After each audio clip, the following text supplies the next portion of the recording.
মা ও শিশু স্বাস্থ্য বিকাশের সাথে আমরা বিষয়টা বিবেচনায়। দিনাজপুরের বিরামপুর উপজেলায় ল্যাম্বের community health and development programme পরিচালিত কমিউনিটি সেফটি শিল্ড প্রকল্পের অবহিতকরণ কর্মশালা অনুষ্ঠিত হয়েছে।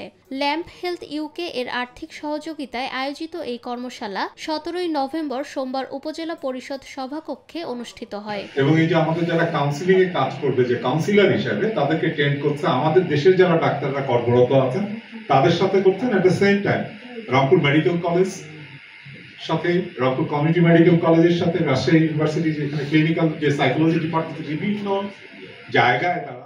ল্যাম্বের পাবলিক রিলেশনস অফিসার এনোস শরণের সভাপতিত্বে ও প্রকল্পের টেকনিক্যাল কোঅর্ডিনেটর নিরঞ্জন বর্মনের সঞ্চালনায় অনুষ্ঠিত কর্মশালায় প্রধান অতিথি হিসেবে উপস্থিত ছিলেন উপজেলা নির্বাহী কর্মকর্তা নুজহাত তাসনিম আউন। সেইভাবে আপনারা প্রোগ্রাম সাজাবেন। আমি অনুরোধ করবো প্রথমে সবার আগে শিক্ষা অফিসারদেরকে ইনভলভ করেন, যেহেতু আপনারা মানসিক স্বাস্থ্য নিয়ে কাজ করছেন। দ্বিতীয়ত হচ্ছে এখানে মহিলা বিষয়ক আছে, তো মেয়েদের কিছু বিষয় থেকে থাকে। মহিলা ধরেন আপনাদের যদি উঠান কোনো বৈঠকের দল থাকে বা গ্রুপ থাকে, আমি জানি না কিভাবে কাজ করবেন আপনারা, মহিলা মেম্বারদেরকে দয়া করে সম্পৃক্ত করবেন।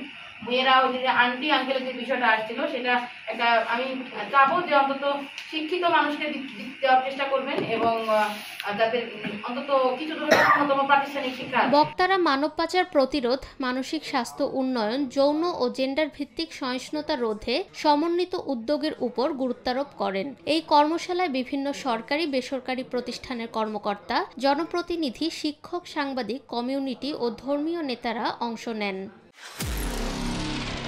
নিরপেক্ষ, সত্য প্রকাশে আপোষহীন।